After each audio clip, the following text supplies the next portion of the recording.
Hi నమస్తే అండి. అమ్మ మినీ గార్డెన్కి వెల్కమ్. నా పేరు తిరుపతమ్మండి. ఇవాళ ఏంటంటే మట్టి కలుపుకుందామని తీసుకొచ్చుకున్నానండి. ఇదైతే మనది మొన్న వాడేసిన కుండీల్లో మట్టి అండి, పాత మట్టి. ఇదిగో ఇది మేకల ఎరువు, మట్టి అన్నీ కలిసిందేనండి.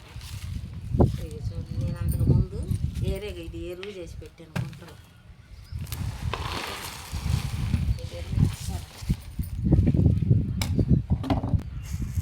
ఇది మేక ఎరువు మట్టి కలిసిందండి.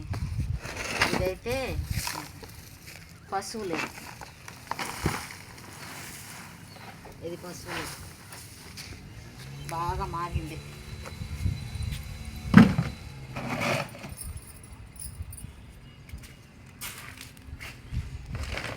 ఇది వరికొట్టండి. వరికొట్టు నాకు కోకో పీట్ లేదు, నేను వరికొట్టే కలుపుకుంటాను ఎక్కువ. కోకో పీట్ అంటే తెచ్చుకుంటే తక్కువ అండి. నేను కోకో పీట్ తెస్తే నేను వరికొట్టే ఎక్కువ కలుపుతాను. బాగా లైట్ వేసుకుంటే బాగుంటుంది. నాలుగుకంటే దేనికైనా ఇది బాగుంటుంది.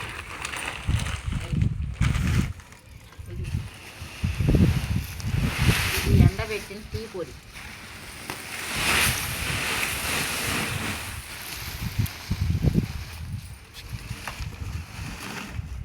ఇదంతా టీ పొడి చూడండి ఎంత ఉందో.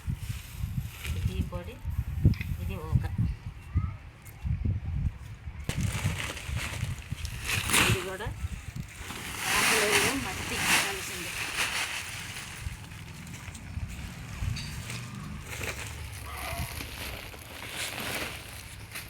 ఇది కూడా అది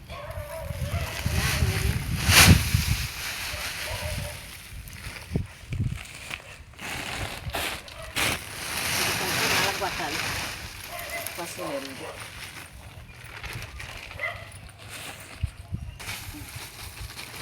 టీ పొడి ఎండబెట్టింది. దీంట్లో కొంచెం వేపాకు, ఎండిపోయిన వేపాకండి. వేపాకు కూడా దీంట్లో కలిపెట్టుకున్నాను.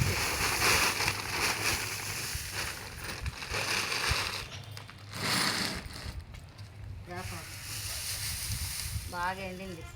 నేను ప్రతి కుండీలో వేసుకుంటానండి. కొంచెం కానిగాకులు, యాపాకులు మాకు దొరుకుతాయి కాబట్టి వేసుకుంటాం కొంచెం తెప్పించుకొని.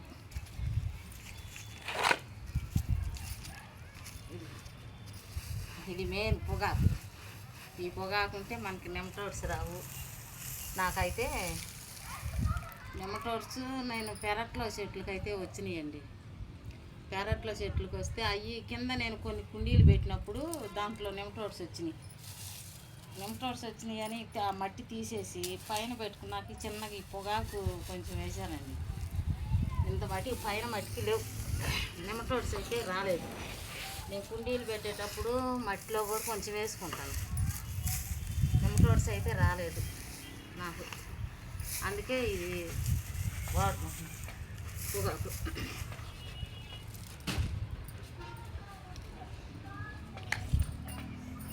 ఇలా మనం కలుపుకొని చిన్నగా అన్నీ పాలలో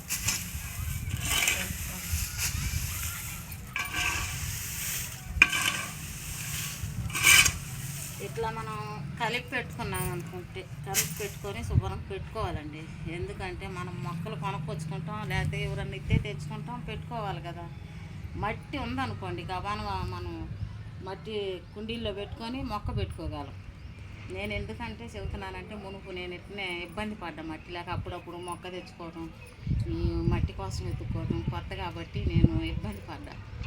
అందుకే ముందే కలిపి పెట్టుకుంటున్నా. కలిపి మట్టి మనం పెట్టుకున్నాం అనుకోండి, విత్తనాలు వేసుకోవటానికైనా మనం మొక్కలు పెట్టుకోవటానికైనా మనకు అందుబాటులో మట్టి ఉంటుంది. ఇక మట్టి గురించి మనం ఆలోచించాల్సిన అవసరం లేదు. అందుకే ఈసారి ముందే కలిపి పెట్టుకుంటున్నానండి. ఇది కలుపుకొని ఇది యాపాకు కూడా మనకి కలిసిపోద్ది కదా. ఇది మొత్తం అంతా కలిపి సంచులకి ఒక 4 రోజులు పెడతాం. బయటన 4 రోజులు పెట్టి కొంచెం నీళ్ళు అయితే చల్లి ఒక పట్ట కప్పి 4 రోజులు ఉంచి, ఎందుకంటే యాపాకు మనకు కలిసిది కాబట్టి మట్టిలో ఆ పొగాకు యాపాకు కొంచెం నీళ్ళు మనం 4 రోజులు చల్లితే కొంచెం ఇదంతా మెత్తబడితే తర్వాత సంచులకు టబ్బులకు ఎత్తి పెట్టుకుంటే అప్పుడు మనకు మట్టి బాగుంటుంది, నిల్వ ఉంటుంది. అప్పుడు మనం మొక్కలు పెట్టుకోబోతే ఇదంతా లైన్ అయ్యిద్ది. అందుకే ఇట్లా కలుపుకుంటున్నామండి. ఇదంతా నేను కింద మా చెట్లకి ఆడ ఊడిసి ఎత్తి పెట్టుకున్నానండి. ఇదంతా ఇది కావాలంటే నేను ఇట్లా వేసుకుంటాను, ఈ మట్టి అయితే కలిపి పెట్టుకుంటాను. సరే అంటే ఇబ్బంది లేకుండా ముందే చేసుకుంటున్నాను. మనం ఇట్లా కలుపుకుంటే మట్టి నాకైతే పిండి ఇప్పట్లో లేదండి. తర్వాత ఒకవేళ వేసుకోవాలనుకుంటే మొక్కలు పెట్టేటప్పుడు ఏదైనా గుప్పుడు వేసుకుంటా. ఇప్పుడు ఇంత యాపాకు వేసాను, మళ్ళీ నేను మొక్కలు పెట్టేటప్పుడు మళ్ళీ ఎన్నో కానిగాకులు వేస్తాను. దొరికితే మళ్ళీ యాపాకులు కూడా వేసి పెట్టుకుంటాను మొక్కలకి. అందుకని నాకైతే మొక్కలకి ఏరుపుళ్ళు నిమ్మటోడ్స్ ఇంత మట్టికి ఏం రాలేదండి. అందుకే బాగున్నాయి. మాకు కింద పెరట్ల చెట్లకైతే నిమ్మటోడ్స్ ఉన్నాయి. వాటికి కూడా కొంచెం పొగాకు నీళ్ళు పోయాలా యాపాకు వేయాలని వేస్తున్నాయి ఇప్పుడు. అందుకే ఇది కలిపి పెట్టుకుంటున్నాం. మనం పొగాకు వేసుకుంటే పొగాకు వల్ల బాగానే ఉంటుంది. నాకు పొగాకు పొడి దొరికింది, అందుకే వేసుకొచ్చుకొని ఇప్పుడు దీంట్లో మనం మట్టి సగం కూడా ఉండదు, టీ పొడి, వరిపొట్టు, యాపాకు వేసి మేక ఎరువు, పశువుల ఎరువు అన్నీ కలిపా. మనకు మొక్కలు లైట్ వెయిట్గా ఉంటాయని ఇంత మట్టికైతే కలిపి పెట్టుకుంటున్నాను. కొంత అయితే మా పెరట్లో కలిపి పెట్టుకున్నాను ఉంది. ఈసారి మొక్కలు అయితే కొంచెం ఎక్కువ వేసుకోవాలని డిసైడ్ అయ్యానండి. ఎందుకంటే ముందు ఇబ్బంది పడ్డా, మట్టి దొరక ఇబ్బంది పడ్డా. అందుకే ఈసారి ముందే జాగ్రత్త పడుతున్నాను. అంతేనండి.